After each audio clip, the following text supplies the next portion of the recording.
Radio here on UCY.TV. Thank you for joining me this evening. We're going to. I really want to dive into this FBI thing because I think there's a lot of important things um, to get into this, and I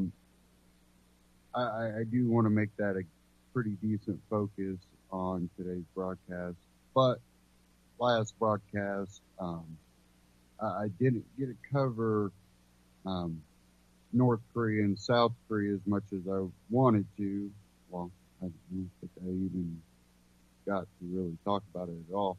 But it dealt with North Korea and South Korea coming together, um, and they wanted to do this Olympic thing where they join kind of together as a team and enter the Olympics. Which it's brought all the controversy. Really, I think it's up to them what they're planning to do. Of course, you want to keep eye on North Korea, no matter what. But I don't think that we should. Oh no, never. Um, I think any way to try to not really just influence the government. It's about more, influencing the people. And if there's points where you can influence the people and that influence spreads in the country, then you don't have to really influence the government. You influence the people, then the small, little tiny dot that is government doesn't have the power that they used to. It's enough people going along with the system that allows that to exist. Um, influence the people rather than trying to cut the people off. So, I had this article from, let me bring it up here, from Anti-Media, the antimedia.org, Anti-Media. You can find them on Facebook. You have the broadcast here on UCY. But this one originally came out at antiwar.com, but it was reposted here on Anti-Media. And I'll just read this real quick. White House officials have announced Tuesday that Vice President Mike Pence will attend the Winter Olympics in South Korea in early February, with an eye seemingly toward ensuring that North Korea's attendance of the event doesn't lead to improved relations. Officials say Pence believes North Korea's Kim Jong-un intends to hijack the Winter Olympics with his country's involvement, and that Pence will be there to offset the charade that is North Korea's Olympic team. Bilateral talks between North and South Korea have improved relations in recent weeks, and a big part of that is their agreement on the Olympics. The U.S. clearly has problems with this improved relations between the two and has gone to great lengths to present North Korea as somehow trying to trick everybody in being willing to negotiate. The hope appears to be that Pence can undermine this actual goodwill through exactly how he manages to do this without making the U.S. look like an obvious and literal spoil sport remains to be seen. North Korea has been very public about wanting to reduce tensions, but they've also been very public about their nuclear arsenal being aimed in deterring a U.S. attack. And CIA Director Mike Pompeo once again said he doesn't believe that is the case, despite a number of top U.S. officials, including Pompeo, advocating U.S. military intervention against North Korea and imposing regime change.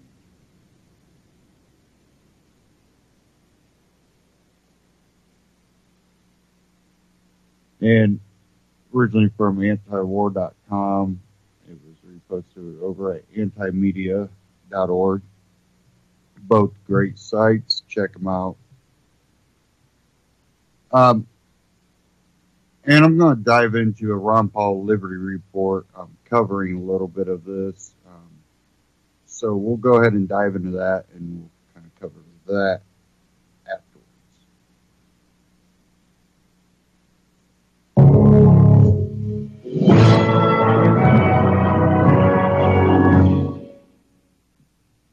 Hello, everybody, and thank you for tuning in to the Liberty Report.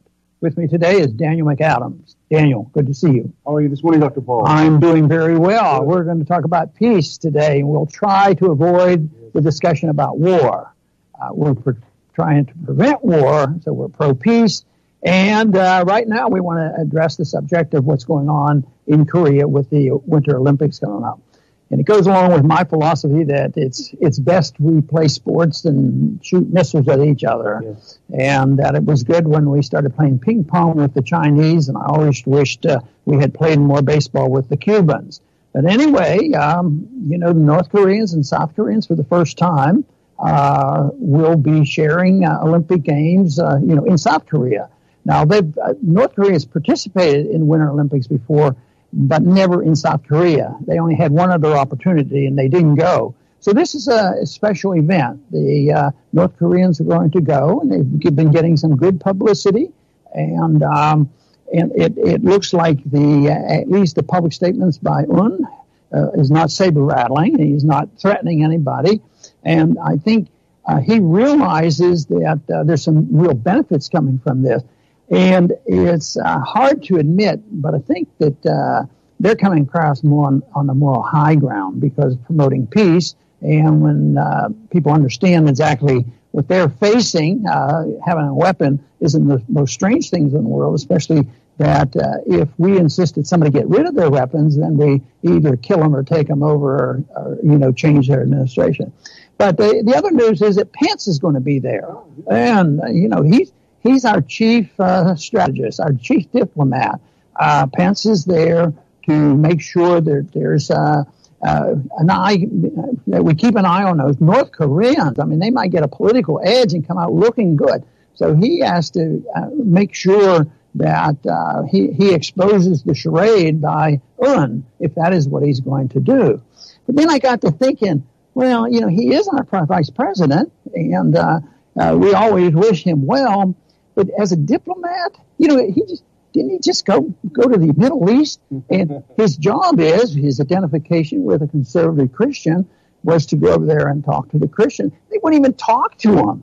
So what is he going to offer in Korea? So I'm not very optimistic because even with his Christian credentials, he also has neoconservative credentials, which seems to outweigh his other credentials. And unfortunately, I don't feel reassured that he's going to do as much good. My big worry about what's going on there now is somebody maybe just laying around thinking about a false flag, and undo all this, because right now it looks like Un is doing pretty well with his PR.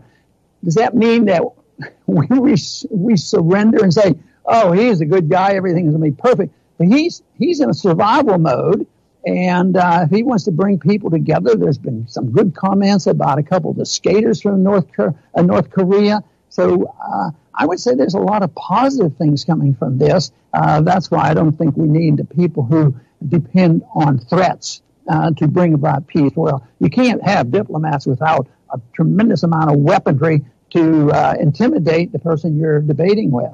So I'm hoping for the best for these Winter Olympics. Yeah, I think something very exciting has happened. It started at the beginning of the year when the North and South started talking.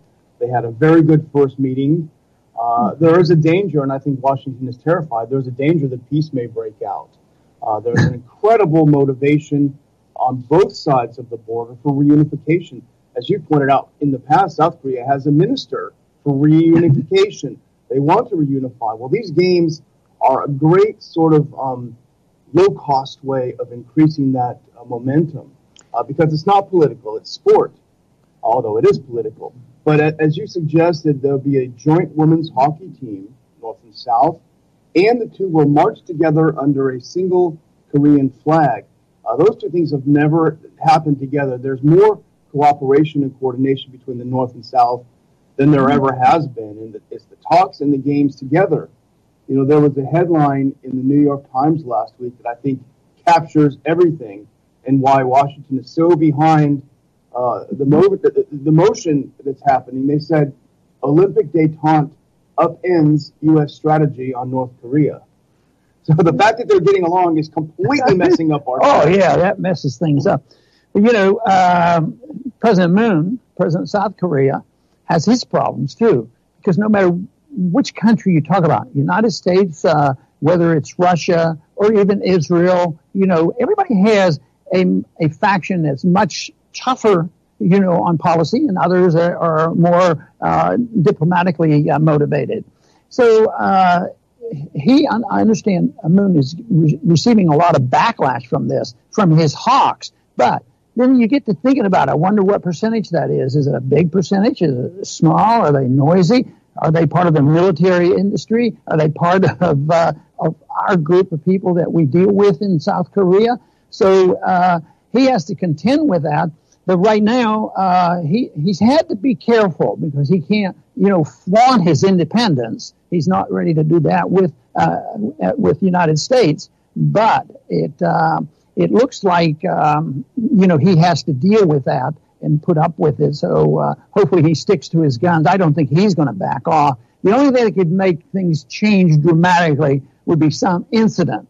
And I cannot see for a minute that China would want an incident. Russia doesn't need an incident. North Korea right now, I don't believe for a minute that it would be in North Korea's interest. But it's always conceivable when you think about ships, you know, colliding and airplanes flying close to other airplanes. There just seems like room for a problem to come up, and I just sure hope that doesn't happen. Well, it may shock some of our viewers, but the idea of false flags is nothing unusual. Look, we're seeing something in Syria, for example, right now. Just as the U.S. position becomes more and more untenable of remaining in Syria, all of a sudden we had yesterday Secretary of State Tillerson talking about another chemical attack. Some 20 people were reportedly injured. And, of course, it's this is an ongoing thing what the U.S. does. So there could well be something. You know, Patrick Lawrence, who writes for Salon, I think is one of the most astute observers of the international scene, a very seasoned reporter. He had a really good piece, I think it's today or yesterday, and he made a couple interesting points. He said, you know, the Western media never points out some things about Kim Jong-un.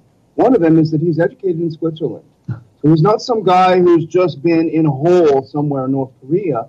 He's educated in Switzerland. He said he's behaving like more of a rational actor than many others. He's looking to dialogue. His hope is that the North-South dialogue will lead to a reduction of sanctions on North Korea. So he's acting in a very rational way. He has experience with the West. He knows how to negotiate. As you say, it doesn't mean we're on his cheerleading squad, but it means that he's behaving in a rational way. It's actually the U.S. that's acting irrationally because we don't want the North and South to start getting along because it ruins our strategy. And I mentioned about the moral high ground, and I think people who are defending their homeland are always on the moral high ground regardless of what their philosophies are. But when you go a long distance to get involved, you lose a little bit of that moral high ground. You know, just recently they released a national defense strategy, the report, and I think you probably have studied that a little bit more than I have. But it's what I looked at in some of the summaries. It's sort of the same old stuff, you know, advocating more weaponry and more activity. Yeah, we'll talk to people, but on our terms. Yes, we're for peace, but we will dictate the terms of the peace. So I was looking for things in there about specifically on Korea, but Korea's still, they're the bad guys, and around there's bad guys too, and that goes all the way back to George W. Bush. You know, he put them up. But, you know, that's the bigger picture. We're looking at an incident where we deal with, you know, North and South Korea, but the strategy is the bigger picture, and probably in many ways gives you a hint about why there's a dilemma in dealing with the North and South Korea. But, you know, I was looking at the number of bombs that have been dropped over the last last decade or so. And Obama dropped 100,000 bombs. And we think of him as being less aggressive because less people died under Obama than they did under Bush. But Bush, he only dropped 70,000 bombs. What a loser. But now Trump, he's dropped some bombs. He's up to almost 40,000 in one year. So that's a reflection of the national defense strategy. But that shouldn't shock us. It disappoints us. But why should we be shocked? Because I don't think Trump has hesitated to talk about being the tough guy and build up our military, have more bombs, refurbish the nuclear weapons. And, you know, and it mentioned in there they have to stop Iran from getting a nuclear weapon.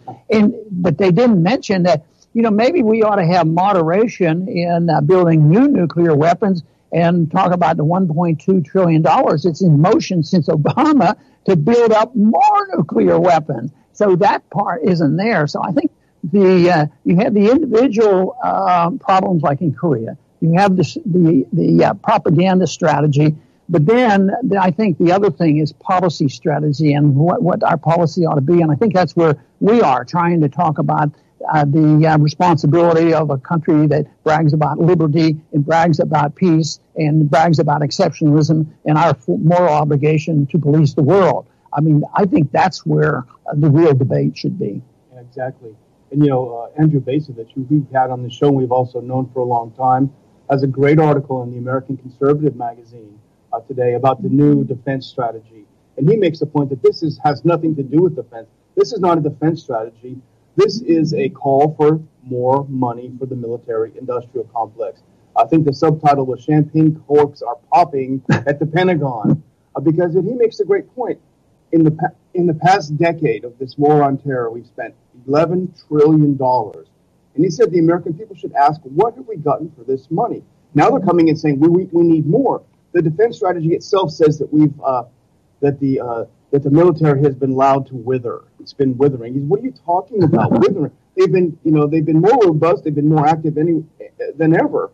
So what's going on with this $1 trillion more that you want every year? What are we getting for the money we've spent? Yeah. There's not much there. We need to do that. You know, one or two people that got a lot of attention, North Koreans, or two skaters, a man and a woman. And evidently they're good PR people, delightful and very pleasant, and they travel the world because they skate around the world. It's not like they just live in North Korea. You know, they participate. And I saw one place where it said that they skate to a rendition. Now, I need your opinion about this because you probably know the significance of this a lot more than I do. They dance and skate to a rendition of a Beatles song. Oh. So I thought, I wonder what either they're not what some people visualize. Even I would visualize. I didn't know they even know who the Beatles were, but here it is. It's sort of like somebody snuck it in there because it sort of breaks the ice for some people that they would use a Beatles song. And I guess pop music is kind of a universal language, yeah, in that respect. But, you know, the real interesting point, you started out talking about it, too, about, you know, Mike Pence. You know, the U.S. should be celebrating the idea that the tensions are reducing. But it's interesting, when the talks started between the North and South, that very day, the Wall Street Journal, I think it was, and a couple of other mainstream media outlets started talking about a new White House plan for a bloody-nose attack on North Korea. And if that's not propaganda, I don't know what is. Just when the two of them got together, here you have the U.S. media talking about new U.S. plans for an attack on North Korea. They just don't want to let this happen. And that has to do with Pence going there, too. The whole point of him going there is he does not want the North Koreans to hijack the games with their propaganda. But also another individual that was quoted on that particular point was Pompeo, CIA director. And he was not exactly diplomatic. His was authoritarian and bombs and necessary, and we have to show him and this sort of thing. So that is still alive and well, and they still said nothing is off the table. We would use first strike. And I've heard discussion on TV every once in a while for individuals trying to explain militarily why it's absolutely necessary to never give in and say that you wouldn't use a nuclear weapon before anybody else. You'd use it on first strike, and they think they consider this the most important thing that they could have. It isn't like you had to give up national defense. It's just giving up, a little bit of common sense. So this, unfortunately, that big picture I was trying to allude to is the thing that needs a lot more attention. But that goes back to some very basics, and that is what should the foreign policy be? Should it be non-interventionism?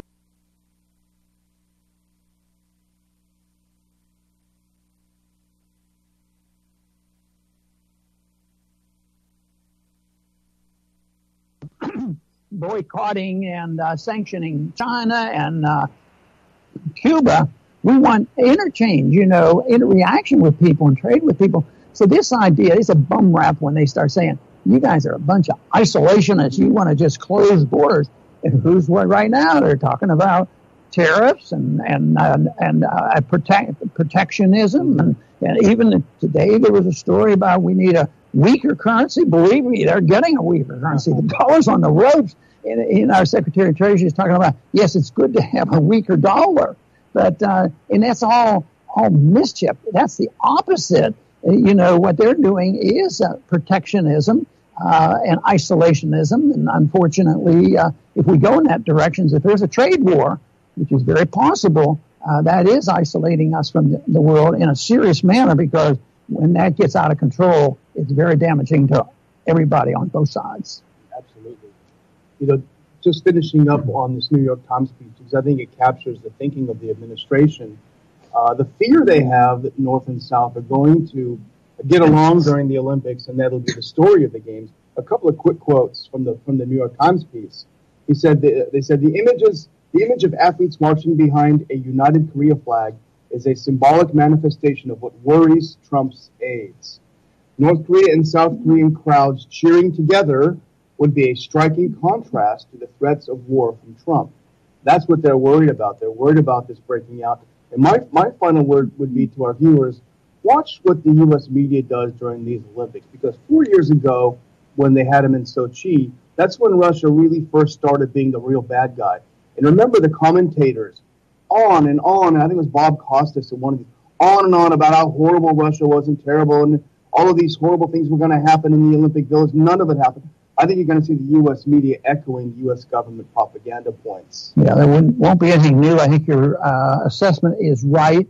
And sometimes it still surprises me that when you talk about the major newspapers, the Washington Post and the New York Times, and we think of their image as being very left-wing and progressive and therefore probably anti-war, which they never have been. I mean, they were champions of all the wars, especially even recently.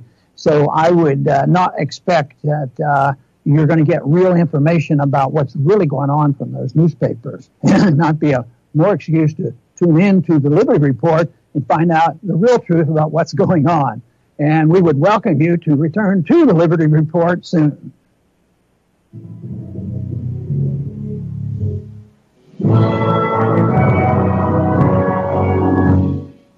Ron Paul Liberty Report, RonPaulLibertyReport.com, and Ron Paul Liberty Report on YouTube. Check them out, subscribe. Also, follow all the social media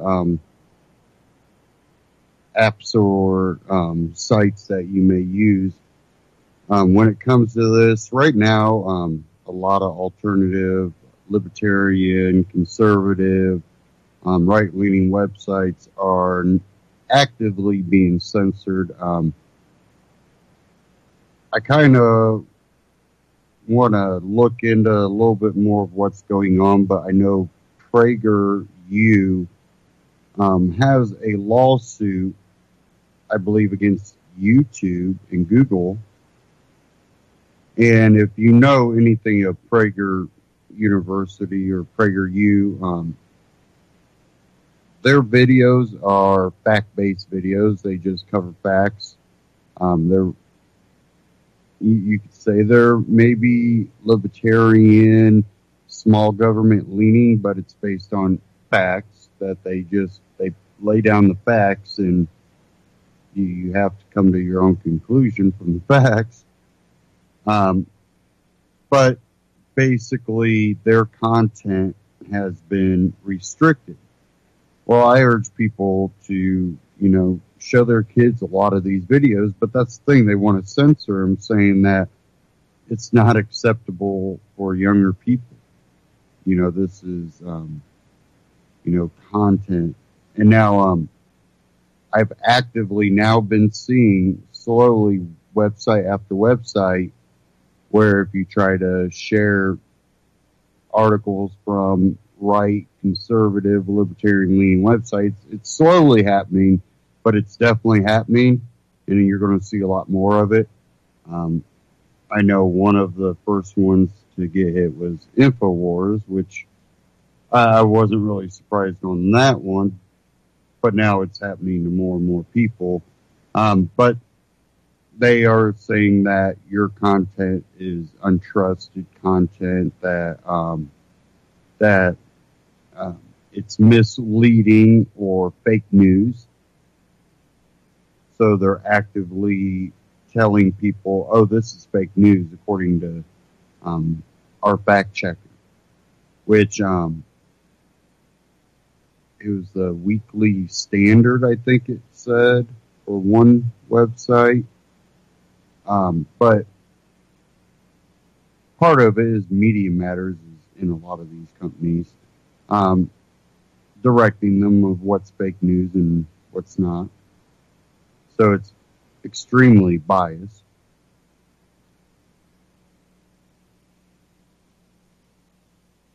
But, I think that's why it's real important to follow, people like Ron Paul and others on these social media platforms, because then if you're going to reach out to people that don't know or haven't yet learned about small government or libertarian ideas, completely exiting these platforms, probably not a good way to do it. Now,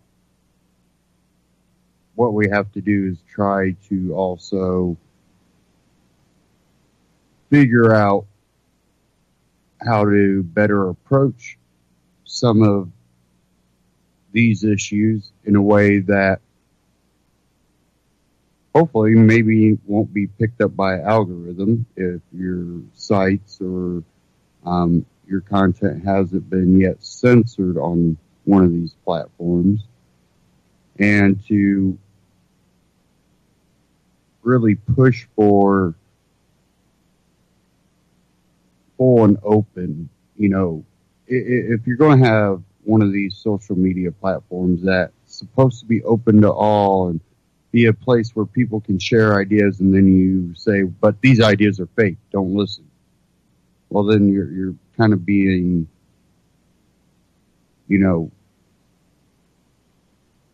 a little bit hypocritical on what you say you're trying to do. Well, I want to make it a free and open place for ideas to be shared, except for those ideas. Well, you didn't say that before, Now you're saying, oh, because I don't agree, it's fake. So, whether it be Anti-Media, Ron Paul, other websites that you may follow, UCY, try to follow on every platform you're on, and really show your support for these alternative media outlets. And I'm not saying alt-right, I'm alternative media. Alt-right's a very dirty name that's been associated with, neo-Nazis, and really I've never considered libertarian right-leaning. I may have some, personal, beliefs that are more conservative right-leaning, but I also have some, things that I would probably be left-leaning on. I'm somewhere in the middle. So it's one of those deals that, I'm a libertarian. I believe people have the right, as long as you're not harming other people. And that, I think that's really where people have lost it, is they want to impose their personal life or their personal beliefs on someone. Not share, but impose. And when you do that, you just create the infighting. And that's what we have. And I believe that they play us this way. The people that are pulling all the strings, the people that are making the moves, that are getting uber rich, keep us infighting over ways, that are pretty futile if you look at it. You're not going to be able to impose your belief, not even on, look at it, your kids might share a lot of ideas that you have, but they are never going to believe everything you believe. They're never going to, want to live that same lifestyle.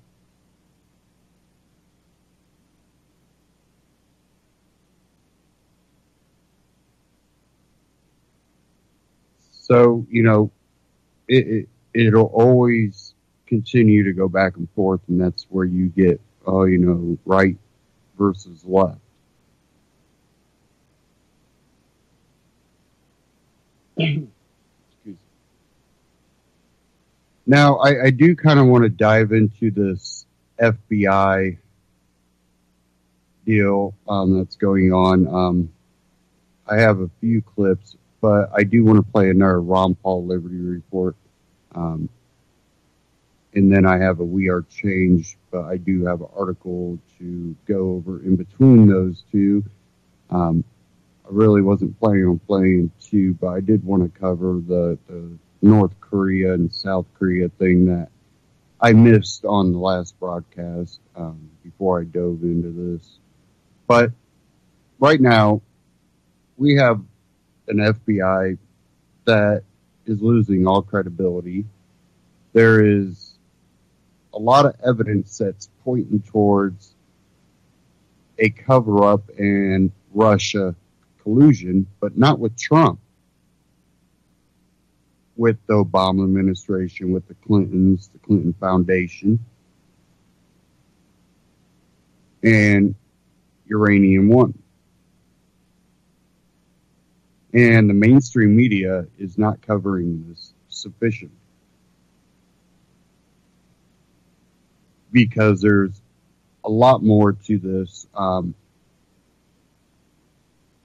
And this has nothing to do with the, Trump investigation. If there's going to be a Trump investigation, okay. But this is apart from that. Now, I do believe that there might be a connection with Mueller when it comes to the further you get into this uranium, FBI investigation, Clinton, all of this. I think there might be, something that might pull Mueller. Does that say that, well, if that means just stop investigating Trump? If there's evidence that points to there being collusion with the Trump, yeah, keep investigating. But the problem is I believe this is really discrediting to the FBI. And there were reports before that there were people that said they had sources within the FBI that did say that, they feel that their efforts are undermined by people higher up in the FBI. So these are more than likely people that are more field agents, where they've been there, they've seen, evidence that's been turned over. And then when they see, how the investigation ends, they're like, well, I did my job. I feel good that I did my job. I'm just kind of upset that the people higher up didn't, follow through. But I'm going to cover this Ron Paul Liberty Report. Let's get into this. I got an article that I want to cover, and then a We Are Change clip. I think that's a 3-minute clip or something. But let's go ahead and dive into this one.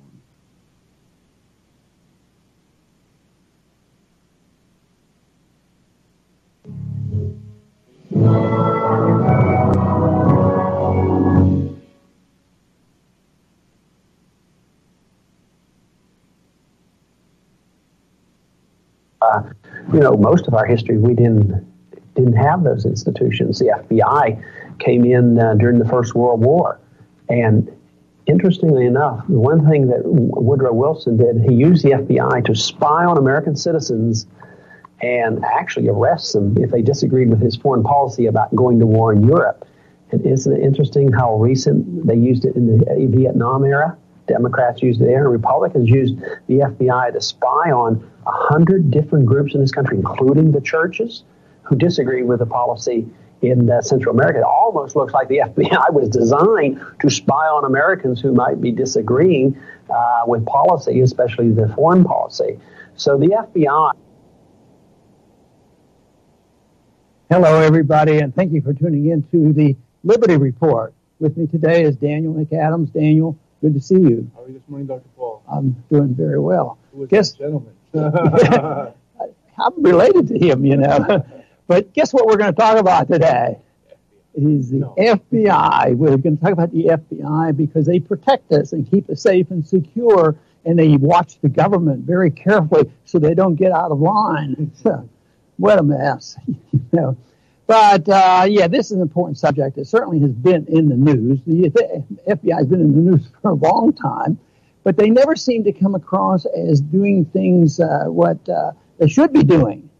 It's always intrigue and spying on people and, even back to Martin Luther King, these kind of things. They're up to all kinds of problems. And one thing is you don't mess with the FBI. When the FBI comes, you better toe the line. But it seems to me that from looking at this material going on with Russiagate, which has been going on for a long time, and we haven't talked a whole lot about it, is that we're not hearing the full story from the government, but it's finally coming out. Now, the big story right now about this whole issue has been the release of the text messages between two people from the FBI talking about their type of coup, and that is not only to prevent Trump from getting in, but how to get rid of him and this sort of thing. And all of a sudden, can you believe it? The FBI has this information, 50,000 texts, and the Congress can't get it. And they're in a stalemate, but there's hope there that they'll still get it. But obviously, it's pretty important information. But I just can't believe it, that once this was discovered and they said it was mailed, it has been sent to the agency, they've lost it. And now that's a serious problem. So I just can't believe the FBI would be that clumsy. And they said it was because of software updates that 5 months of these text messages between the two officers who were involved in the Russiagate investigation, they just couldn't be found. The data that should have been automatically collected and retained for long-term storage and retrieval was not collected, is what they said. Amazingly enough, this is such a coincidence, they were able to start the retrieval again the day that Mueller was announced as the special counsel. So right up until that day, they just couldn't get those messages. Right, and, they needed to keep this scenario going because the excuse for having Mueller was the fact that Trump and his gang, had been taking orders from Russia and all this kind of intrigue. And no matter what was said on the Republican side, it just didn't hold water. So they had to have proof. And actually, they got working on this early on in the campaign. And I think it sort of started off with Republicans against Republicans to discredit Trump because they didn't want him. And all of a sudden, things started to change when Trump was running against Hillary. Then Hillary picked up the pieces. We have to destroy this guy. And then I think where the big mistake on their part was, they were acting as if they had already been, anointed king. and it would have never have to worry about anybody. And then they acted outside the law and did all of these kind of things. And then, of course, the monkey wrench was Trump actually winning the election. Yeah.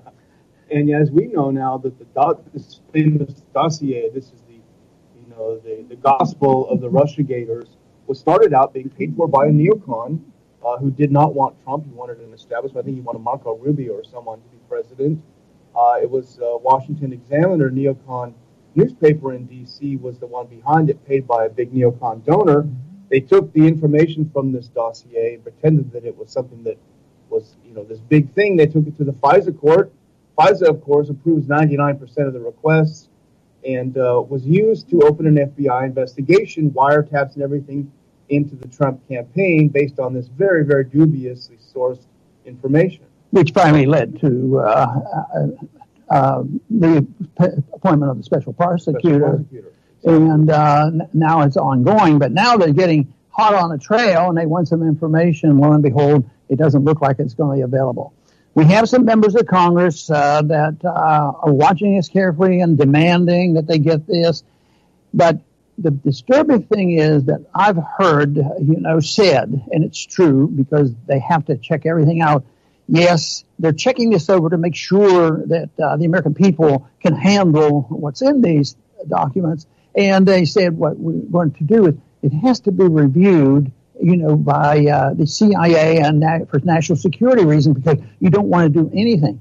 And when I hear this thing, it's done for national security. We fight wars to fight and defend our Constitution and national security, and it has nothing to do with the truth. It's just fake news, fake excuses, and yet I think that's where they are right now. They have to get clearance, and then you just wonder when it finally comes. I'm not so sure, but I think this big story about the release of the Kennedy papers, and some papers were released, but I don't think the whole thing came out. Remember, they did that, and they said, and then there was a rule, and then it left the news anymore. And that's generally what they do. They'll monkey around with this, and they might release something to try to satisfy some people, but we'll black this out for national security reasons.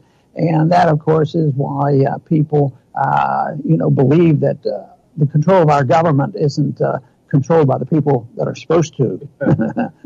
Representative John Radcliffe of Texas, he saw some of the text. Of course, we lost the juicy bits. These 5 months supposedly lost the real juicy bits. But from what he's seen, he saw references to a secret society that's going to meet. This is after the election. They're trying to figure out how do we undermine this president. We didn't want this guy in. We thought we're going to be on easy street with President Hillary, and all of a sudden the wrong guy wins. So now what are we going to do? A secret society comes together. They have insurance policies to undermine the president. I think another word for secret society might be deep state. Yeah, that is right. But the fact that they don't come clean with this, and they get away so often over the years with suppressing information. They either suppress it, alter it, or destroy it. And I keep thinking of the double standard they have. If an American citizen, one of the worst things an American citizen could ever do would be to lie to an FBI agent. But the FBI agents are allowed to lie all the time, and they get away with it. They get rid of evidence, and not very often do they ever get punished. They get sort of caught, and they might get reassigned. But even some of these other incidents over the last several decades, the FBI's, and even most recently with Bundy. I mean, who's going to get punished for these things? But it's the FBI that has, instigated so much of this and participated in it. So it's almost, it is secret government. It's lawlessness. And that is the reason over the years I have taken the position that, we lived at one time without an FBI. We lived at one time without a CIA. And we were in fewer wars, and we were not unsafe because of that. So this whole idea that they're keeping us safe is for national security, and we have a responsibility to commit the noble lies because we're taking care of the people. It's sort of nauseating at times on what they do in the lying and the scheming. And this, to me, is good news in the sense that a lot of people know, that they're steamrolling this. The trouble is there's too much partisanship in this. And you might put out the so-called partisanship or the control of the deep state. Because, if this is all true and Trump knows it and the administration knows it and they're being rolled, and then both the Republicans and the Democrats just recently, they, support FISA, spying on Americans. The very problem that we have, how can you expect them to undertake this job of cleaning this mess up when they're voting to give these guys more power? It's legal, it's not moral, and it's not constitutional. But our Congress keeps to do it. So how are they going to research this and give us the real information of it? This is why, I hope I'm wrong. I hope we do find out a lot more and actually get to read these that will reveal who really did what. But I'll have to wait and see, because the one rule that I've had for myself is when we had commissions coming up, a Kennedy Commission or whatever, I always saw it as a scheme to cover up so that nobody gets blamed. And then when you do get caught, you sort of get moved around. And that's what we have to be careful with. But I still think that we're better off knowing, this information, and there's information, even if it's for the narrow partisan reasons, because, if the shoe was on the other foot, they wouldn't care that much. It is funny you point out about the FISA. The Democrats say, we don't trust this president. We don't trust this president. Well, we'll vote to let him spy on all of us without a warrant. Yeah. But you talked earlier about the FBI and how it is doing things that we would be thrown in jail. Well, look at Michael Flynn.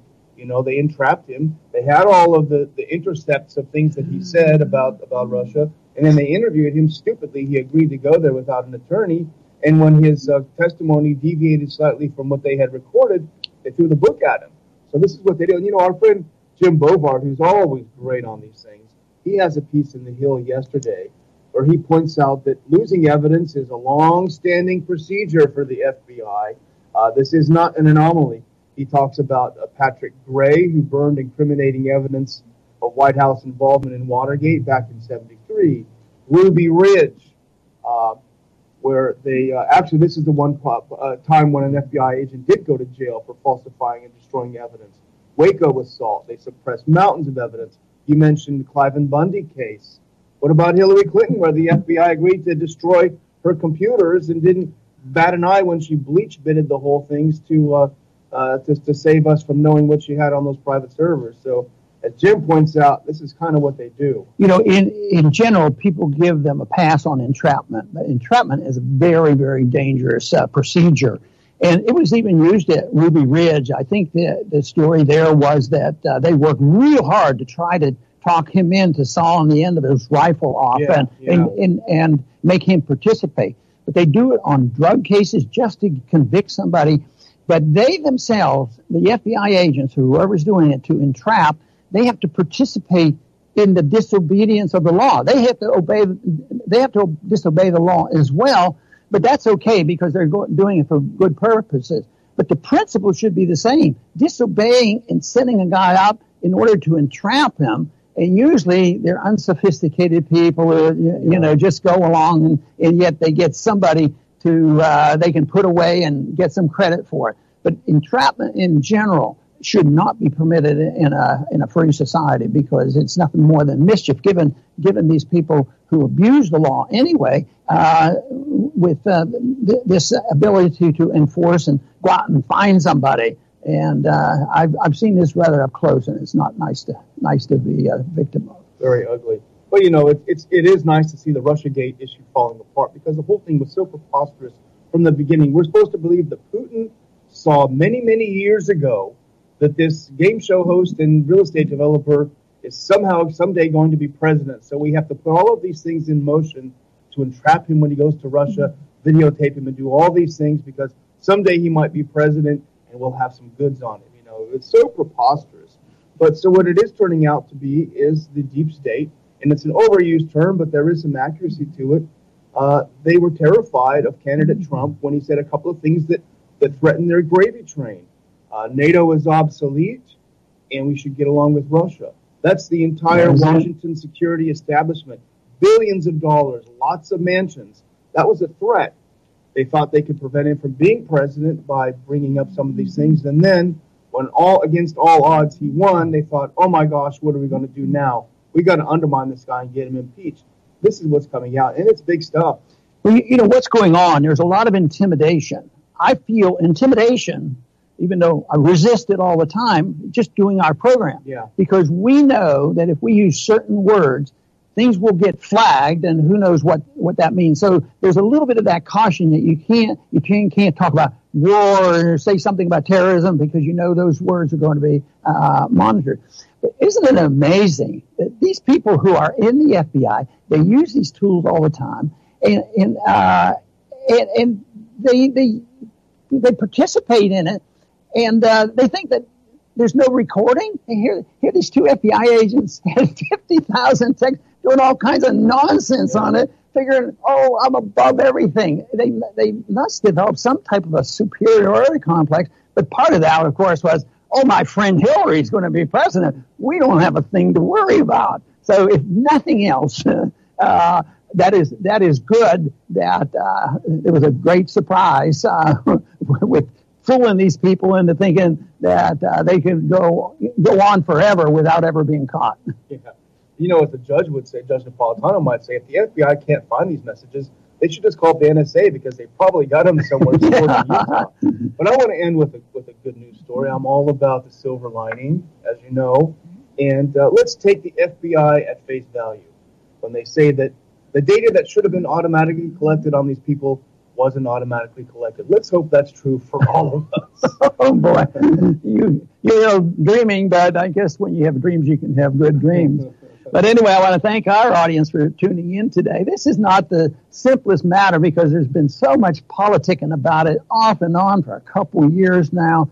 And we generally haven't talked too much about it, but it just got to be too much with this, how powerful they think they are, that they are going to be able to cover up or not release these 50,000 texts, which may reveal something of great interest.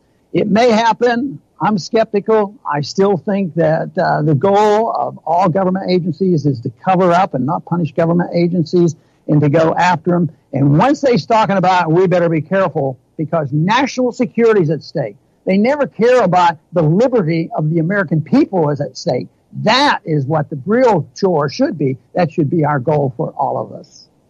I want to thank everybody for tuning in today to the Liberty Report. Please come back soon.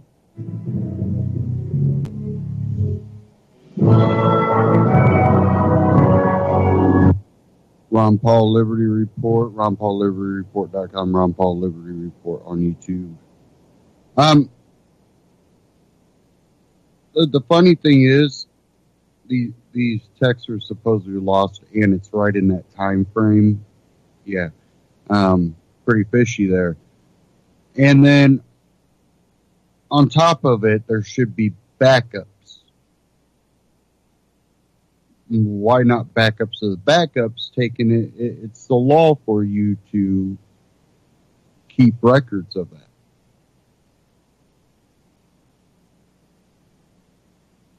So now we don't have the records. Well, I have this article here. This one from the Gateway Pundit.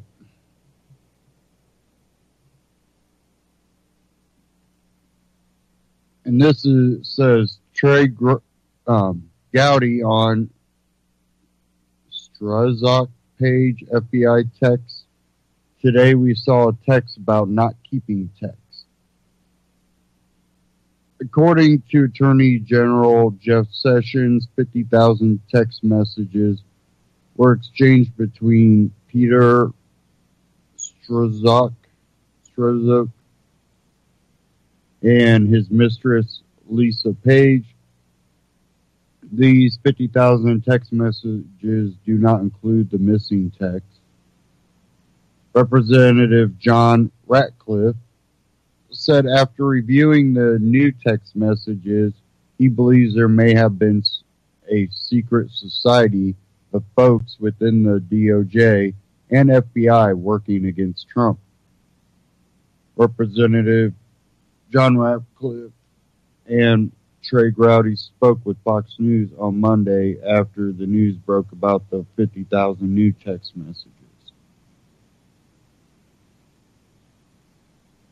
The Federalist reported Gowdy said the explanation for the missing text messages may be fishier than the official explanation, saying he saw Strzok and Page discuss getting rid of text in a printout of the messages he and other members of Congress received last week. Lay aside the glaring 5 months gap in text that the world's premier agency somehow missed. The bias of these agents, Gowdy began, what Johnny and I saw today was a text about not keeping text. We saw more manifest bias against President Trump all the way through the election into transition. It's a strange coincidence, Ratcliffe said. It's possible these messages that were missing, perhaps it's a strange coincidence. At Ratcliffe, on a 5-month gap discovered in new FBI texts for former prosecutors, Trey Gowdy and myself make it harder and harder for us to explain away one strange coincidence after another.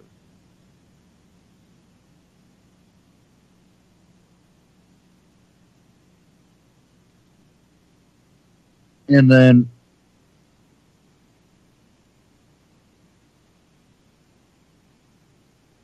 I have this article, pjmedia.com. Senator Ron Johnson, FBI informant, says secret society held secret meetings off-site.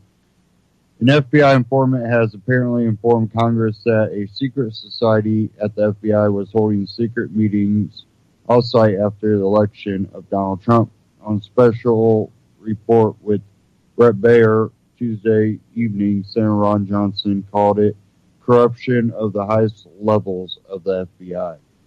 That secret society, we have an informant that's talking about a group that were holding secret meetings off-site, Johnson said. There's so much smoke here. This comes after text messages between FBI counterintelligence agent Peter Strzok and senior FBI lawyer Lisa Page, his paramour, revealed that a secret society of officials within the FBI met the day after the election of Donald J. Trump to plot against the president-elect. A secret society bare-ass secret meetings off-site of the Justice Department, and you have an informant saying that. Yes, Johnson answered, matter-of-factly. Is there anything more about that, bare-ass?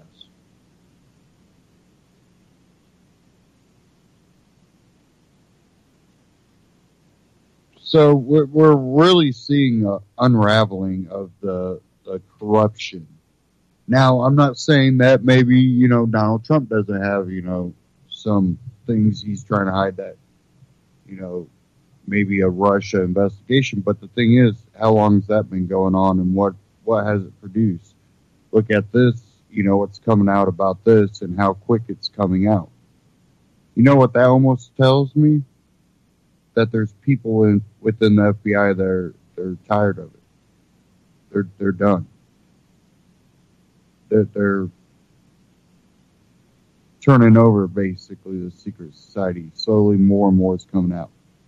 But there's still people in there willing to try to cover it up, hide it up,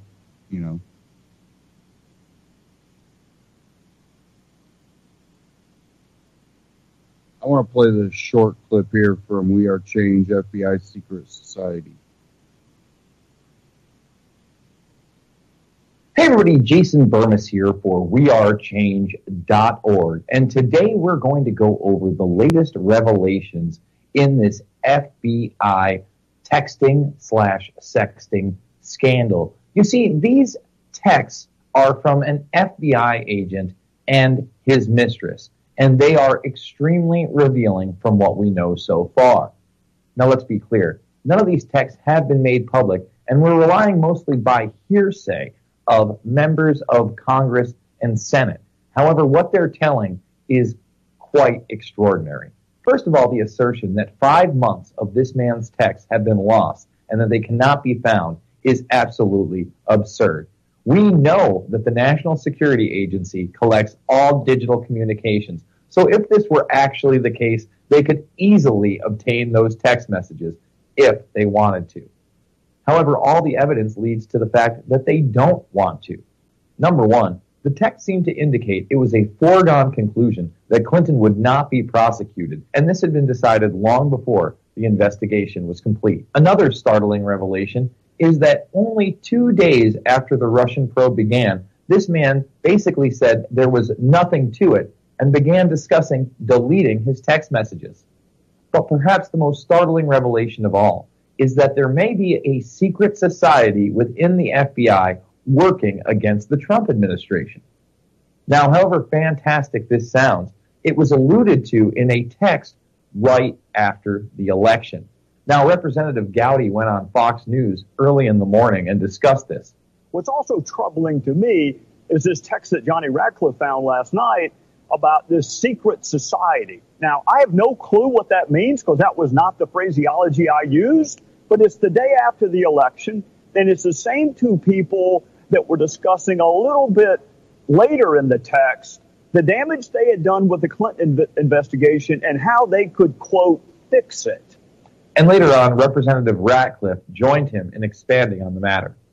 We learned today about information that in the immediate aftermath of his election, that there may have been a secret society of folks within the Department of Justice and the FBI, to include Page and Strzok, that would be working against him. I'm not saying that actually happened, but when folks speak in those terms, they need to come forward to explain the context with which they use those terms. Senator Johnson then took to television and said that they had an informant that has confirmed that indeed meetings of this secret society have taken place. What this is all about is further evidence of corruption, more than bias, but corruption at the highest levels of the FBI and that secret society. We have an informant that's talking about a group that were holding secret meetings off-site. Now, let me be clear. I don't think this is a secret society with occultic backgrounds such as the Illuminati or the Bohemian Grove or even Skull and Bones. However, history has shown us that high-level officials in the FBI, in the NSA, and in the Central Intelligence Agency indeed were members of these collegiate organizations. Some Book and Snake, some Scroll and Key, and yes, some Skull and Bones. But this does not strike me to have an occult tone. Instead, this is a bunch of people that truly did not want to see Trump elected and worked in their interests behind the scenes to try to make sure that that did not occur. And when it did, tried to overthrow him. This channel has never been a cheerleader for the Trump administration. However, when the evidence is so overwhelming that elements in the FBI not only didn't want to see Trump elected, but worked in their interests afterwards to try to take that election away from him, we have to report on it. And as always, if you like this video, please share it on social media. Follow me on Twitter at Jason Burmis. Hit that like and subscribe button. And please go to wearechange.org. Make that donation. It's only through your financial support that reports like this one are possible. wearechange.org. We Are Change on YouTube. Check them out. Subscribe. Now, really, if a lot of this turns out to be true, if they're going to hold them accountable, there's almost treasonous actions if this turns out to be true. It's allegations, it's theories, but there's a lot of evidence that's starting to pour out. Again, it almost looks like there's, a good portion of the FBI that they're tired of it. But there are still elements within it that are trying to cover their butt. How far will this go? I'm not sure, but it's definitely amping up.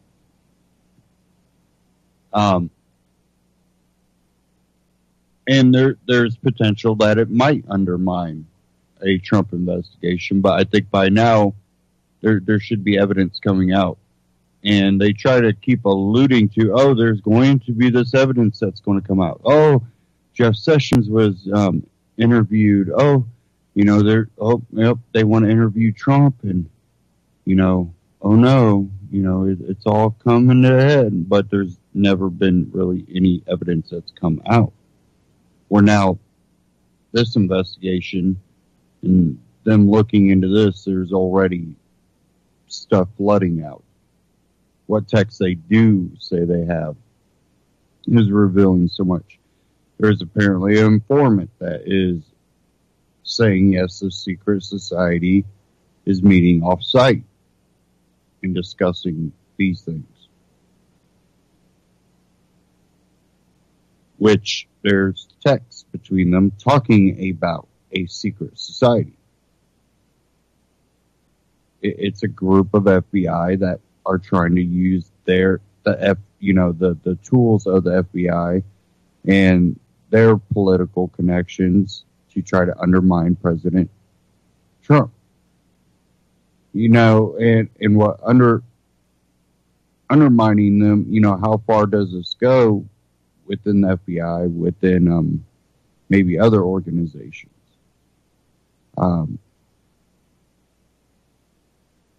What connection, there's already text there talking about the Clinton investigation.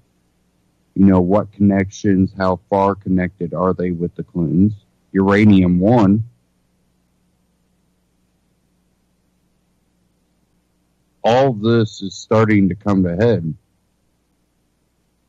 where it's looking like a attempt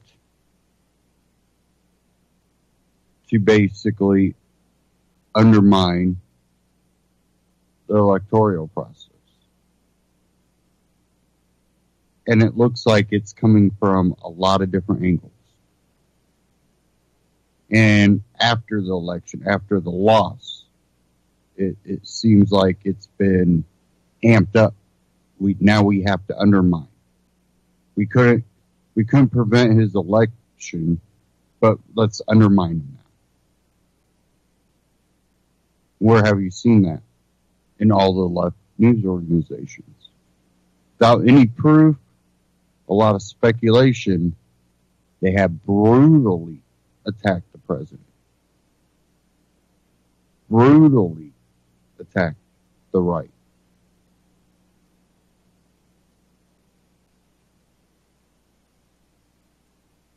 But they didn't hold Obama to the same.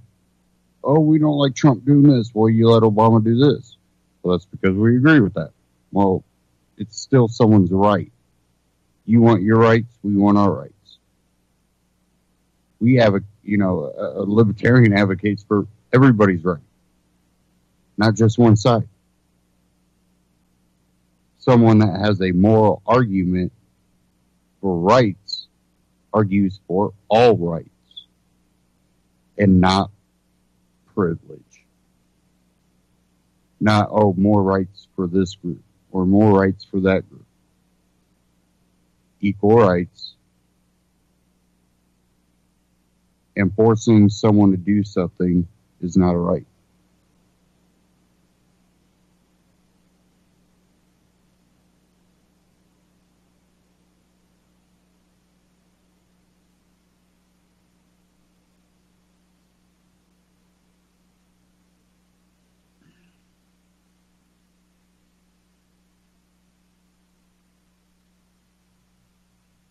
Okay, let me bring this article up.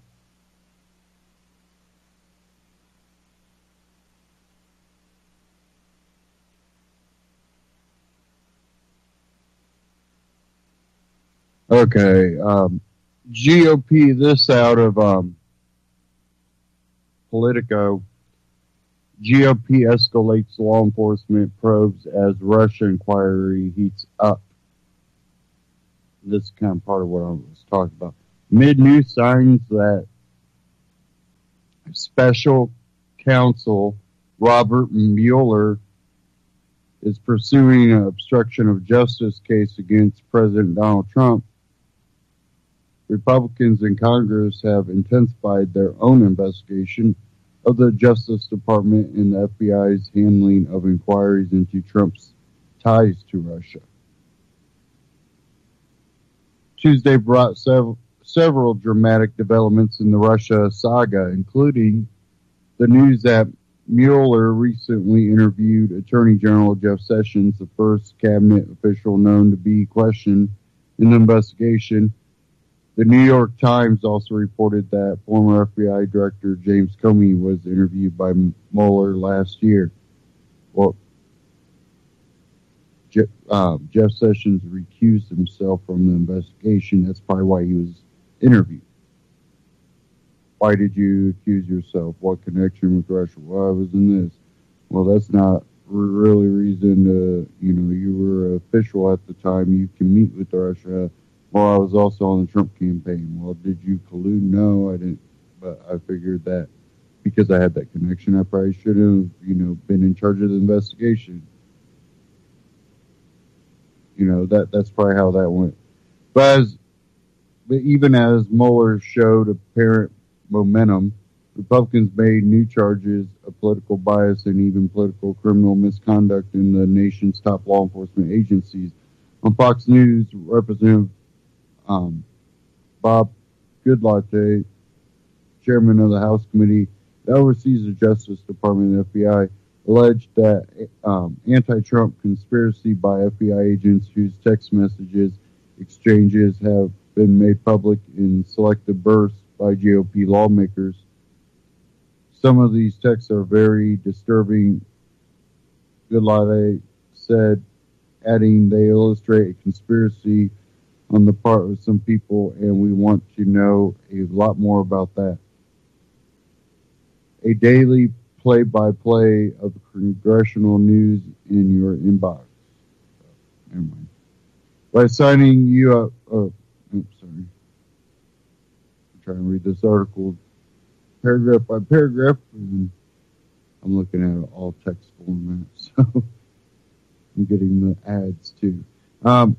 Republicans have been particularly incensed by a new revelation from the FBI that 5 months of text messages between a senior counterintelligence agent in the Bureau,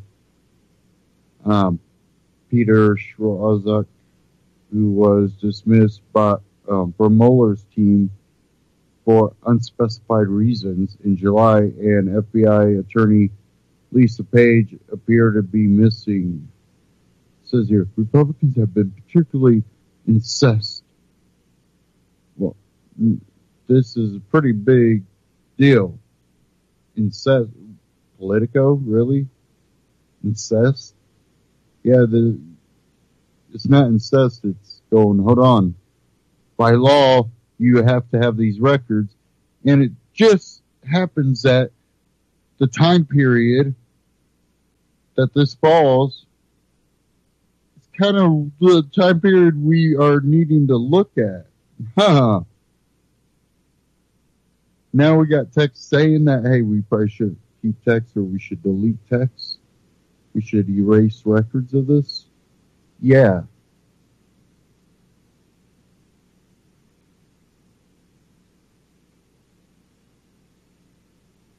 It says the Bureau revealed to Congress over the weekend that it hadn't retained the messages, which officials attributed to technical problems with the Bureau's storage system.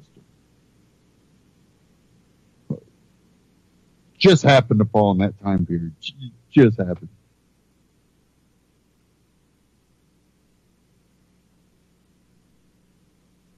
Again, there's still people in the Bureau that are trying to cover this up, hide their tracks. It didn't even have to be one of those two that got rid of the records.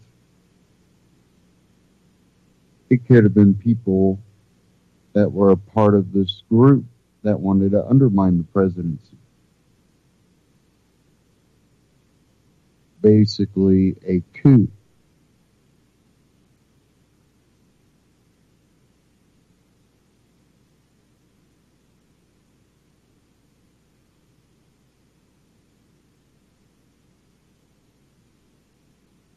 Meanwhile, congressional Republicans pushing to release a secret memo they have drafted based on classified intelligence, which they claim reveals anti-Trump bias in the FBI, got a boost on Tuesday from the White House, which called for full transparency on the issue. Separately, a GOP lawmaker on the House Judiciary Committee indicated that there were plans to recall Comey to testify about his handling of the 2016 investigation into Hillary Clinton. Congressional Democrats say it's no accident that the GOP probes have escalated as Mueller has honed in on Trump's top allies. Representative Adam Schiff of California, Jerry Nader of New York, and Elijah Cummings of Maryland, the top Democrats on the three GOP-led committees, unearthing internal FBI documents, say the Republican efforts smacked on a partisan campaign to protect the president, and solely the investigators who have questioned his behavior. Notes that you've been attacking and losing every attack that you try to, oh, he's mentally not there. Oh, well, yeah, bad guy. Yeah, bad. That's all they can do. You prove them wrong, they're still bad. We don't like him.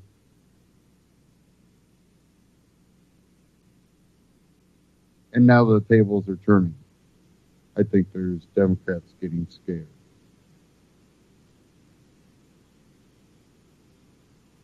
And I think, really, if this is truly investigated, this could blow a lot of deep state people out of hiding. But will they actually go that far?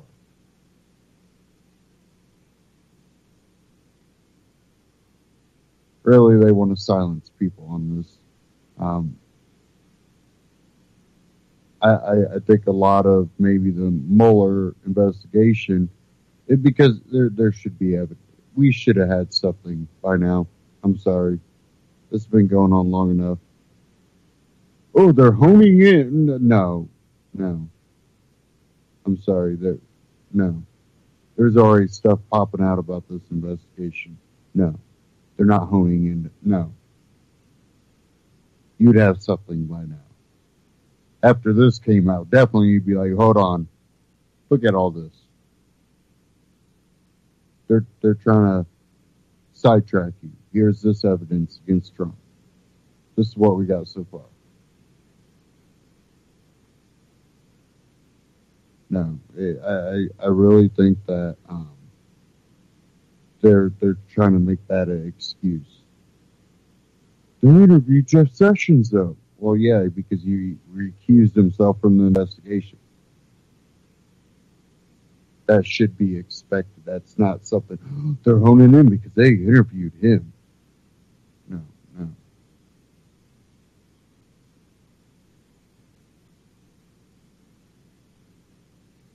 We're going to uncover something here soon. Just hold on. No. You're trying to sidetrack us from what's going on. Now, again, if they do have evidence, then, say we got plenty of evidence. Now we're interviewing Trump.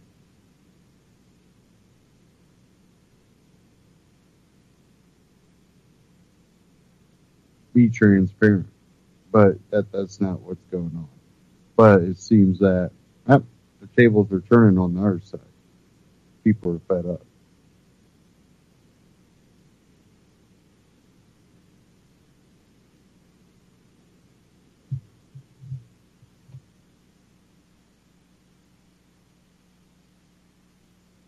I really just wonder how far this will end up going. How far are they willing to take it?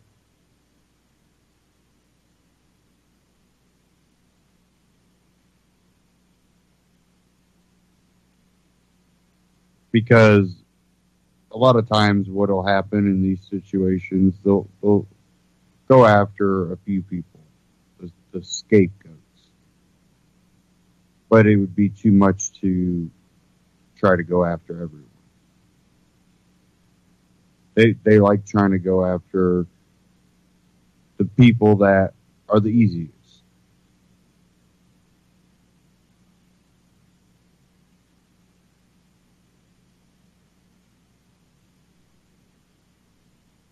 It sounded like I lost connection. Hopefully, it's still there.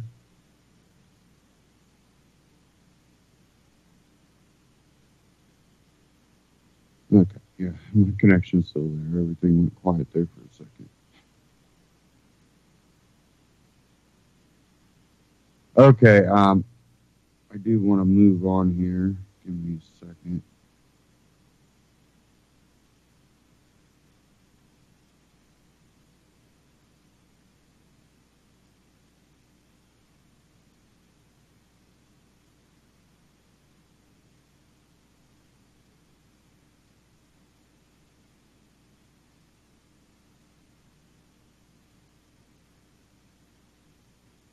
Okay, this is one from We Are Change. And this is talking about Bitcoin. People have been speculating on what Bitcoin is. I've speculated on what Bitcoin will do. I had my predictions, and if I can pull it up here quick enough, I can tell you what Bitcoin's at right now. And here.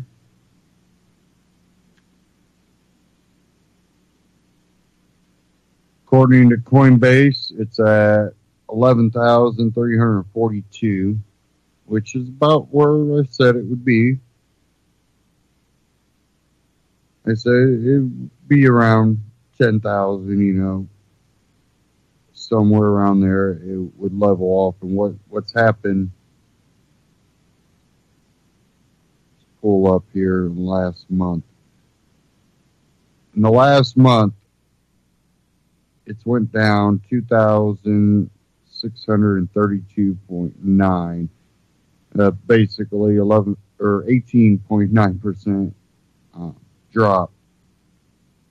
It's had a high of 17,000, which I didn't think it would get that high. A low of 8,950, which I didn't think it would get quite that low. I was thinking around 9,000, which that's close, but I thought 9,000 is the stretch. I thought maybe, 15, maybe 16,000 is top stretch. It went a little bit above that. And that's in the last month. But to look at the past week, you're at about 1.9% increase here in the past week. Taking it to 11,333 now is what that's saying. 327.4. And, I can keep loading, it'll update. And it's really going to probably, it can go up a little bit, it could go down a little bit. I don't think it's going away quite yet. And I think that if you start seeing it level off, that will actually do it some good. People think, we should see it go up more. I really don't think that would be good. To see it level off and gain somewhat of a more steadier, increase and decrease to stabilize it, actually you'll be beneficial for it in the long run.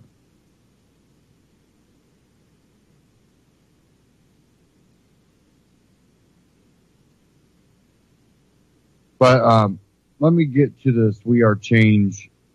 Will government ban Bitcoin? What you need to know.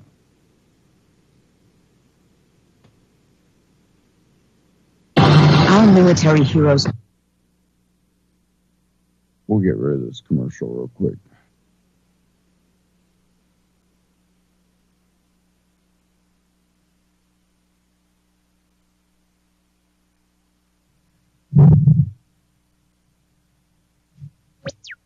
Dr. Mac, beautiful and amazing human beings, to a show that still does not have a name. If you have any name recommendations, let us know in the comment section below. But of course, I am joined by Josh of World Alternative Media. And last week, we told you, we're starting a new show. If it does well, we will do it every Saturday. We're back here, but the show had only 15,000 views, and with 500,000 subscribers, and also YouTube finagling, the video didn't do well. But I'm having a lot of fun. I'm enjoying working with Josh. And basic principles, if I like doing something, I'm going to keep doing it. So we're back here with the latest updates with cryptocurrencies. Josh, how are you, and what is happening right now in the crypto world? Well, Luke, there was a massive crash in the market, not a collapse, but a crash. And that was basically due to, we hit about $20,000 about a month ago for one Bitcoin in US dollars. And we saw a dip back and forth, and it kind of came at the same time as these future contracts came out for Bitcoin. And what I believe to have happened was there was at one point a few days ago a massive sell-off, and there's so much money sold out of the market that I do believe that it was a big banker sell-off, which caused a whole bunch of panic. And that panic led to a bunch of what they call minnows, people with small amounts of Bitcoin, all selling off out of panic.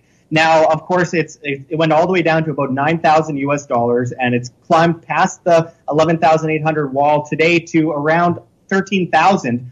And it's breaking all this resistance that the market has had over the past few days, and I do believe it's going to continue to go up. But again, there is a massive amount of market manipulation like there is with anything. So banks hate Bitcoin. They want nothing to do with Bitcoin when it comes to the average everyday person because it brings down their pyramid, I guess you could say.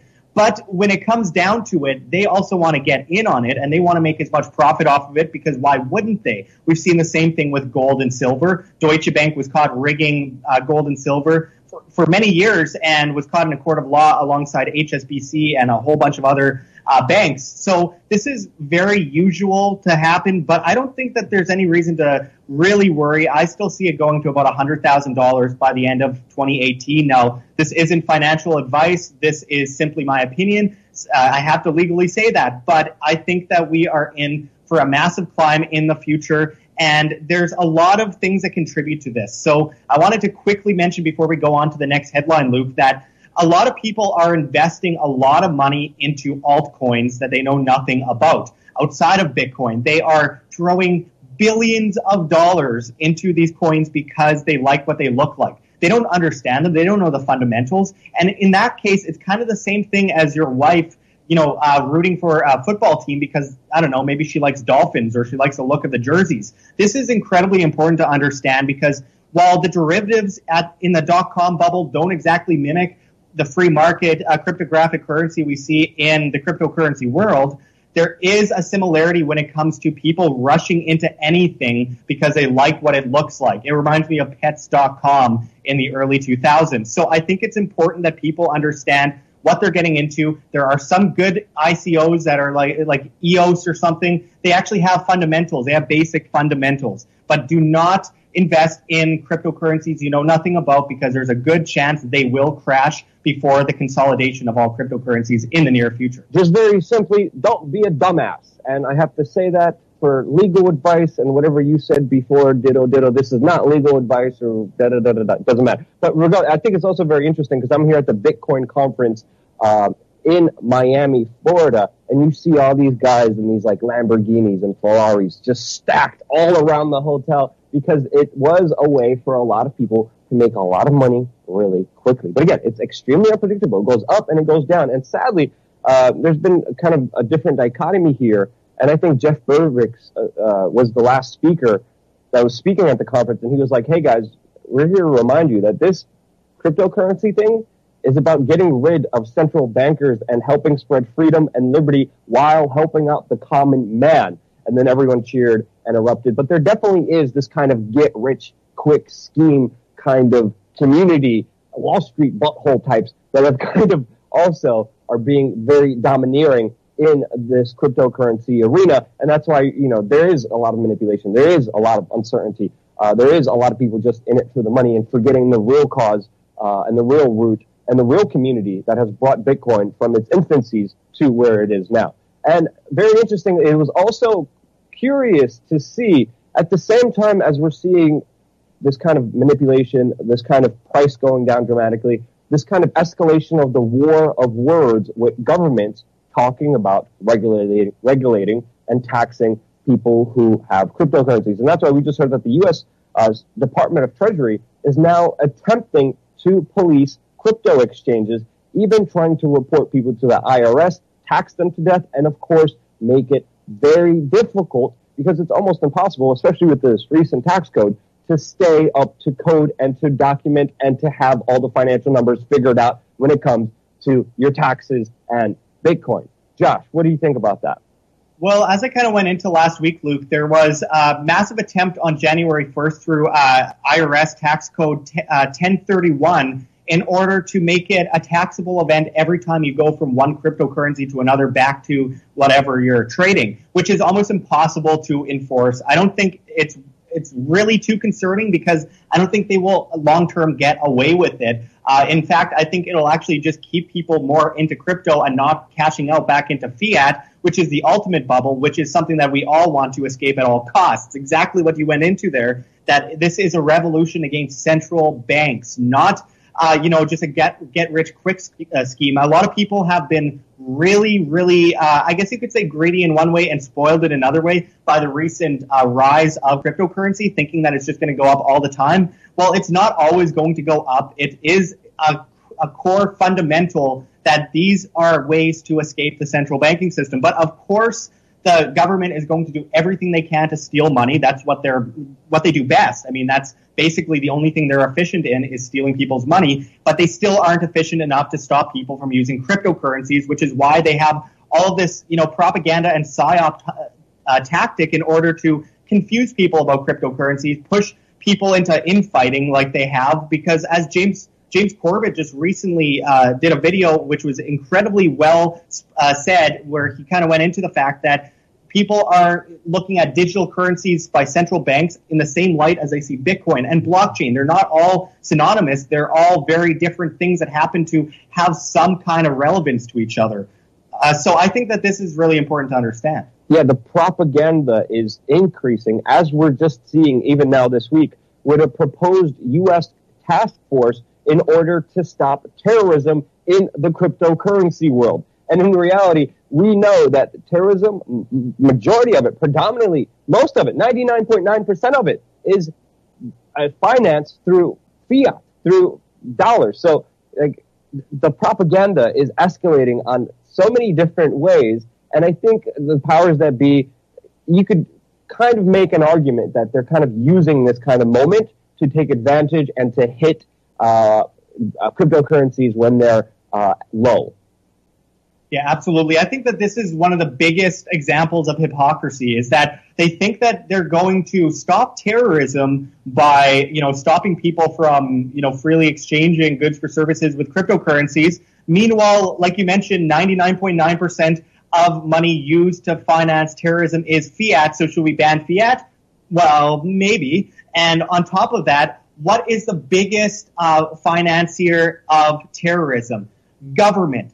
Government has been sponsoring terrorism for decades, creating the Hegelian dialectic of problem, reaction, solution, repeat, which is why maybe it all comes down to, banning government. Because if we're really going to worry about, people using Bitcoin, which, by the way, is a lot more traceable than using paper fiat in a suitcase, then maybe we should be looking at government, which actually does finance terrorism. Al-Qaeda, the Taliban meeting in the White House in the 80s, Iraqi's Ba'athist Party, ISIS, obviously. There's so many examples, and the hypocrisy just piles so high. Of course, not that long ago, I believe it was last year under Trump, there was a move in order to stop people at the border when they're crossing and try and check their Bitcoin wallets, which I think it was called Combating Money Laundering, Terrorist Financing, and Counterfeiting Act of 2017. And again, cannot be enforced. If we want to stop terrorism, we have to stop the government from funding terrorism, not people trying to,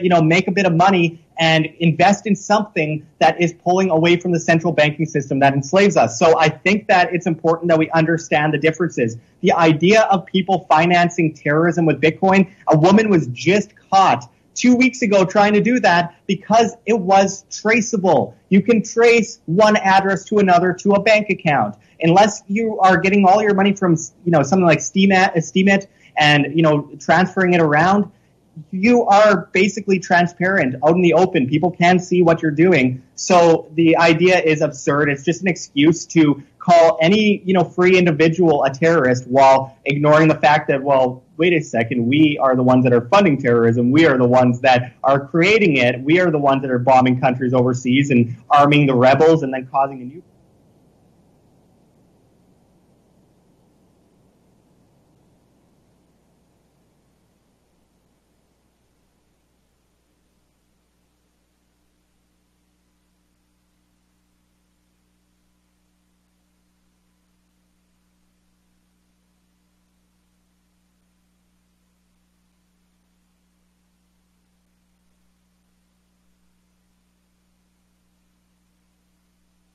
overseas and arming the rebels and then causing a new problem to give an excuse to go back in. It's all the same old nonsense over again. And this leads me to the next story. Wait. I just think they want a monopoly of control when it comes to arming terrorism. They're like, we can only do it, not you. And by that same kind of logic, I mean, we might as well ban forks because it makes people fat asses.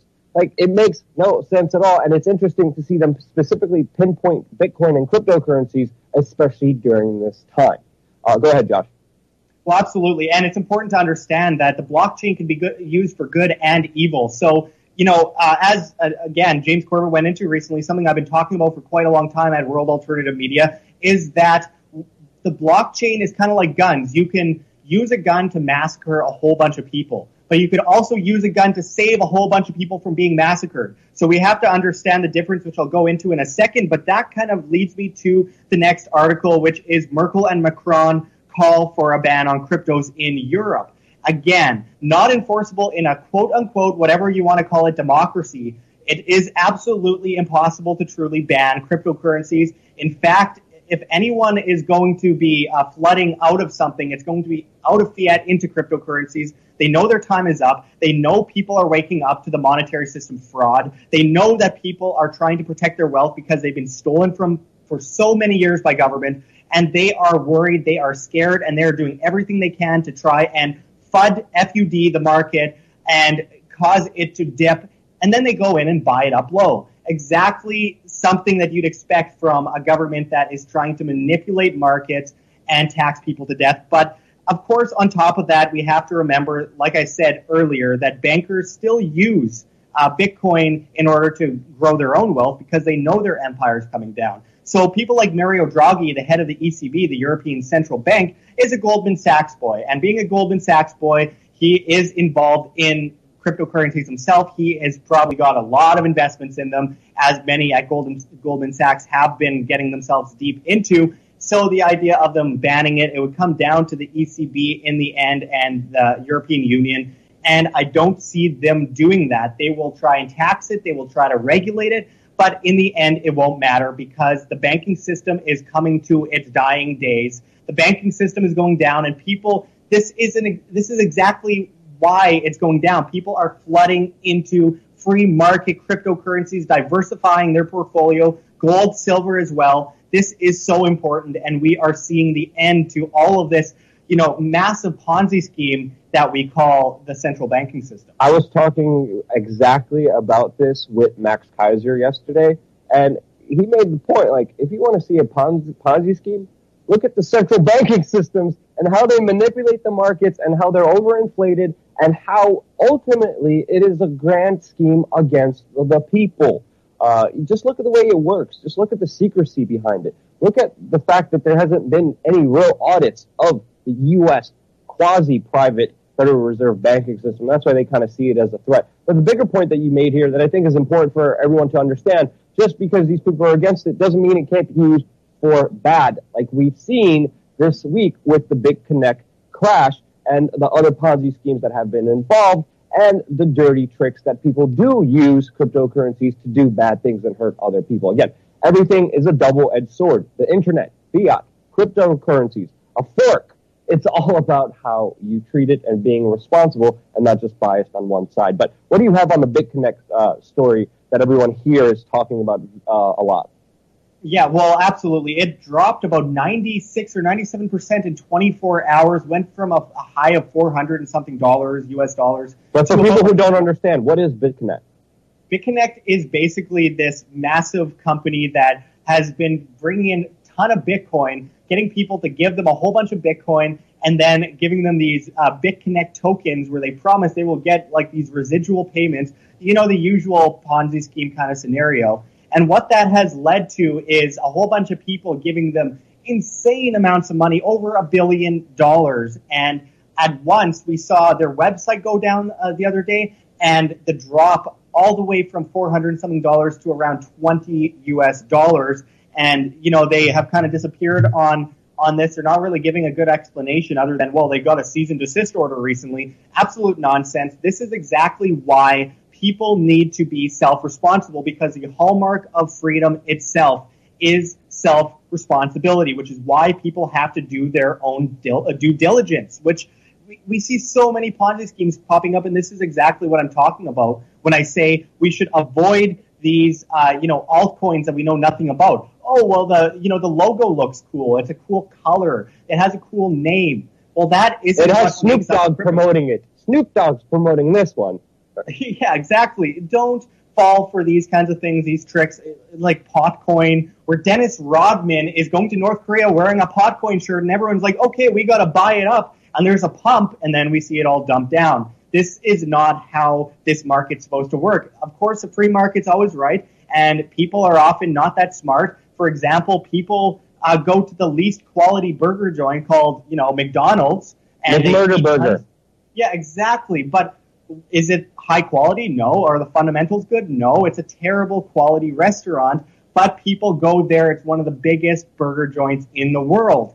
And this is just kind of the reality of things. And we saw that in the .com bubble. And the ones with bad fundamentals will come crashing down. Bitcoin to the crypto bubble is like Amazon and Google and YouTube, or YouTube wasn't around, Amazon and Google to the .com bubble. We don't want to invest in pets.com. We want to invest in Amazon early on, except for the differences. Of course, this is decentralized and will actually pull away from the establishment system that we are trying to get away from. But I wanted to finish this off quickly, Luke, by just going quickly into the difference between fiat and Bitcoin, because no matter how many videos I do on this, there will always be those comments. And I understand there's a lot of confusion about it. Fiat is centrally planned legal tender currency based in quantitative easing debt, just devaluing it by its printing. There's no cap on creation. While Bitcoin is decentralized free market, has 21 million tokens that will ever be created by the year 2140, and that is it. Fundamentally, it cannot go higher. There can be forks with different ideas at hand, but Bitcoin will never surpass that mark. So therefore, it halves quite frequently, which grows the value, and it is absolutely the opposite of fiat. Of course, it's based in scarcity, demand, and application use. And I have to always go over this point, Luke, because there are a lot of people that look at it and they see it's created out of thin air, so it must be the same as fiat. Fiat has a set of fundamentals that is based in debt and nonstop quantitative easing and fractional reserve lending. They are very different from each other. There are attempts to create a global a global centrally planned cryptocurrency, but they are not the same as Bitcoin. Bitcoin will never be used as a global special drawing rights currency at the IMF. And there are a lot of videos going around spreading a lot of misinformation about this. It will not happen. They will use another digital currency, like maybe Ripple or something, and trick people into buying it up because it looks shiny and has a cool name. I always have to go into that point. Yeah, I mean, you have to be careful because establishment could come in. We're seeing Facebook, we're seeing the UK government, we're seeing all these other institutions that are, in the long run, morally wrong and corrupt, talking about going into the cryptocurrency world, trying to get their foot into the door for something that was originally decentralized, something that people, of course, see as a threat, and it's very difficult to stop. They can make it difficult for users to take out their money or to use it, but there really is no way of getting rid of Bitcoin or of cryptocurrencies. You would have to get rid of the entire internet. You could always change your IP. You could always mask who you are online. You could always figure out a runaround. And this is a problem, this is a paradox that I'm seeing that will come to a big clash, I think, sooner or later. This is so unpredictable. This is such a fun, crazy, wild ride where you never know what's going to happen. Always try to use your best mind. Always try to do the right thing. Be smart. Don't be stupid. Don't just go out there buying Ferraris. Don't just always try to get rich. When you do those things, humanity and life will always kick you in the butt when your morals and your principles are wrong. So other than that, Josh, I think it's been a crazy week. Bitcoin's been going down, cryptocurrency's been going down, but there's also a lot of optimism and a lot of hope. And I just wanted to thank you for bringing everyone into the loop and letting us know exactly what happened this week with cryptocurrencies. To check out Josh, his YouTube channel will be in the description below. If you found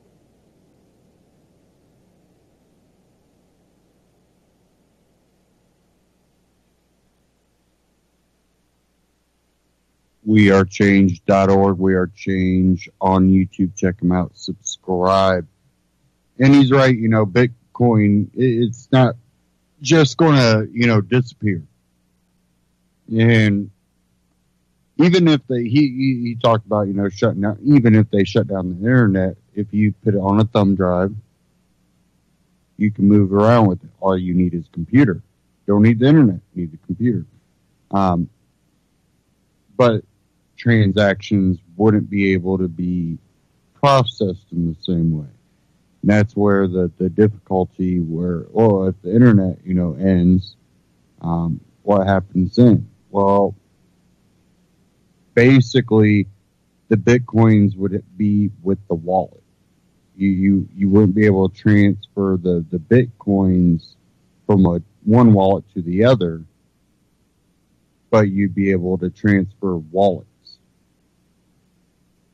with the encryption keys. But that makes it really difficult. Now you can have multiple wallets set up. Let's say you had 20 Bitcoin. You could set up 20 wallets and, transfer a Bitcoin to each wallet and then put those wallets onto a thumb drive, have your encryption key for each, wallet, and then now you can transfer Bitcoin by giving someone that wallet. And that's happened. I've heard of that actually happening. Definitely early on when one Bitcoin could have been $20, $15, right around there. Yeah, just put Bitcoin on, in the wallet, put it on a thumb drive, and a lot of times that was done to prevent tracing. You bought the wallet with the encryption key. You didn't transfer it. And then other ways that people try to do it is when they sell a Bitcoin, they try to sell it privately. You bring me cash, I'll transfer my Bitcoin into your wallet.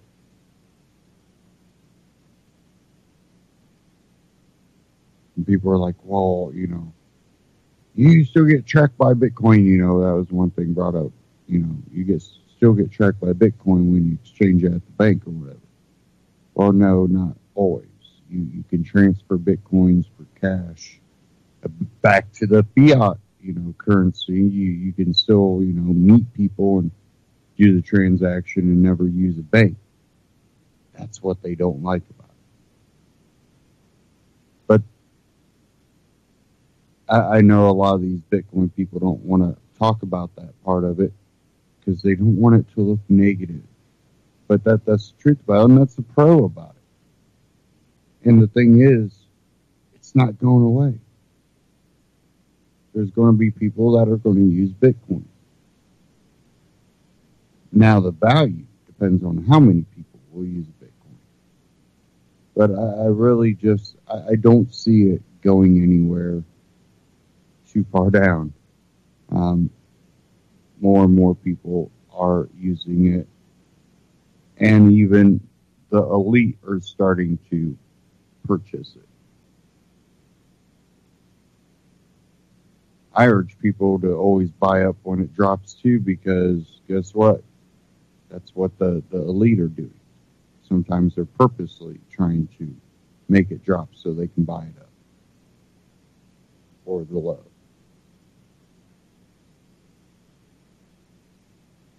And we've talked about Bitcoin for such a long time.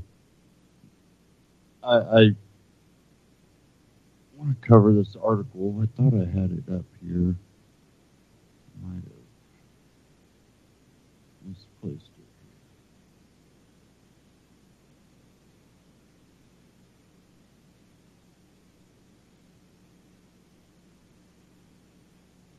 Let's see if I can search for it real quick.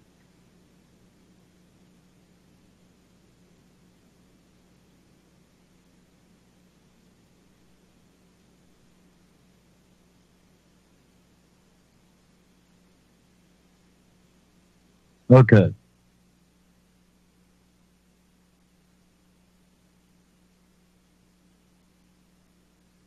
This out of CoinDesk. Rapper 50 Cent is now a Bitcoin millionaire. Says here, rapper 50 Cent's move to accept Bitcoin for his 2014 Animal Ambition album has resulted in a multi-million-dollar windfall. On Tuesday, celebrity gossip site TMZ reported that 50 Cent, whose real name is Curtis Jackson, had garnered about 700 Bitcoin after moving to accept the cryptocurrency for the album. At the time, the rapper was accepting payments through processor startup BitPay. At the time, that amount was worth about $400,000. And by the publication's estimation, his holdings are now worth somewhere between $7 million and $9 million. I heard 8.5. The performance artist has confirmed the TMZ article, posting its text to Instagram, writing, "Not bad for a kid from Southside. I'm so proud of me." In a comment on the social media site, he claimed that he had forgotten about the cash of Bitcoin in the years since the Animal Ambition move. Jackson has a history of entrepreneurial success, mostly famous as an early investor in Glacia, which Coca-Cola later acquired for $4.1 billion. Vitamin water. He has an extensive portfolio that includes a clothing line, dietary supplement, and real estate, among other things. Yet he made waves by taking the step to accept Bitcoin for the album, joining the ranks of other musicians who in past years have made similar moves. That year, for example, rock group Mastodon similarly started taking Bitcoin via BitPay. And in November of last year, Icelandic singer Björk revealed that her Utopia album would be available to buyers using multiple cryptocurrencies.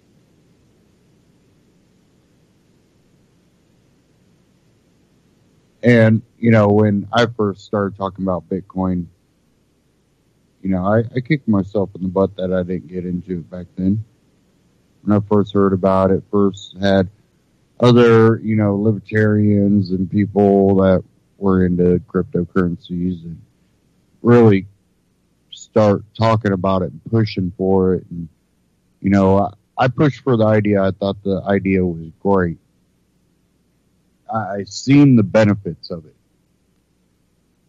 But I think because of where the freedom, liberty movement was at the time too, I thought, this is just going to fade out. You see slowly people here and there starting to fade out of the liberty movement. That's who was pushing it to me the most, was within the libertarian liberty, Ron Paul movement. These were the people that were pushing it around me. So I'm like, I'm looking at it. I'm like, is society going to go along with this? What I really forgot was we had to look at the youth.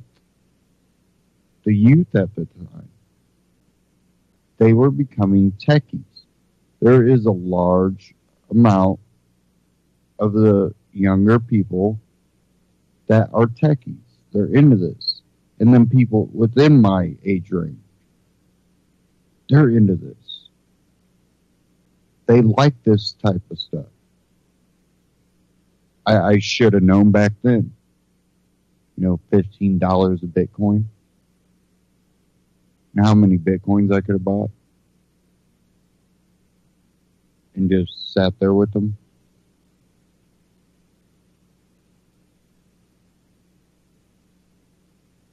So it's one of those things that, I could look at it right now and go, it's not going to really go anywhere from here. Not buy any.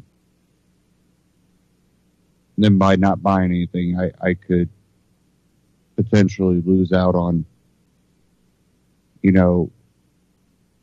holding the value of my wealth. Being able to keep it from sinking. Or